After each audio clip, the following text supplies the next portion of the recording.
My sister Renee was 8 when she burned my hand with a curling iron. I was 11. We were in the upstairs bathroom and our mother was at the grocery store and Renee held my wrist down on the counter the way you'd hold a piece of paper flat so it wouldn't curl. She watched my skin blister with the kind of focus most kids save for video games. When our mother came home, Renee was in her room doing homework and I was running cold water over my hand at the sink. I told our mother what happened. She told me Renee was too young to understand what she was doing. She told me I needed to stop antagonizing my little sister. She put aloe on my hand and made us both grilled cheese and that was the end of it. By the time I was 13, I had learned the rules. Don't be in a room alone with her if there's anything on the counter she could pick up. Don't sleep too deeply. Don't tell mom. The third rule was the most important because telling mom cost me more than staying quiet did. I learned that early, and I kept learning it. Renee learned it too, in her own way. She learned that I wouldn't tell. She used that the way a key opens a door. She came into my room one night when I was 15 with a box cutter from our father's workshop. She sat on the edge of my bed and turned it over in her hands like she was just thinking. She said she wondered what it would feel like. Not to her. She was specific about that. She pressed the edge of it against the inside of my forearm, not hard enough to break the skin, just enough that I could feel the cold of it. And she looked at my face the whole time, studying it. She wanted to see what fear looked like up close. I stared at the ceiling and made my face go flat, and after a while she got bored and left. I lay there until I heard her bedroom door close. Then I got up and pushed my dresser in front of my door and sat on the floor with my back against it until morning. I wore long sleeves to school the next day out of habit, even though there was nothing to cover.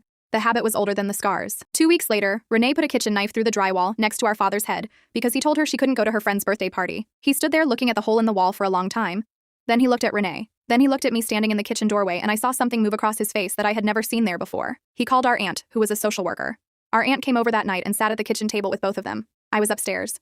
I could hear my mother crying in the way she cried when she wanted someone to tell her it was fine. No one did. Our aunt came upstairs and knocked on my door. She asked me to sit with her. I sat. She asked me quiet questions and I answered them. I don't know why I answered them except that she asked like she already believed me before I said a single word, and I had never had that before. I told her about the curling iron. I told her about the nights I couldn't sleep. I told her about the box cutter and the cold edge of it on my arm. She wrote things down in a small notebook she kept in her cardigan pocket. She held my hand when I was done. She said, "I'm sorry no one protected you." I didn't cry.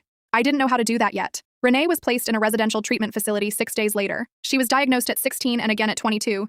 Different labels, same shape underneath. She is 26 now and lives in Tucson with a roommate who doesn't know her history. We do not speak. I don't wish her harm. I also don't wish her back into my life. Both things are true and I have stopped needing them to be a contradiction. I live in Asheville now. I see a therapist named Dr. Okafor who never flinches at anything I say, which is the quality I value most in a person. I have 2 cats and a boyfriend who knows everything and stayed anyway. My mother and I talk once a month. She has apologized more times than I have counted.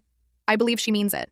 I also believe that meaning it and having done enough are not the same thing, and I have made my peace with holding both of those at once. The scars on my arms are faint now, silver in certain light. My boyfriend traces them sometimes without saying anything. He doesn't need to. I know what the silence means. And for once in my life, the silence means something good.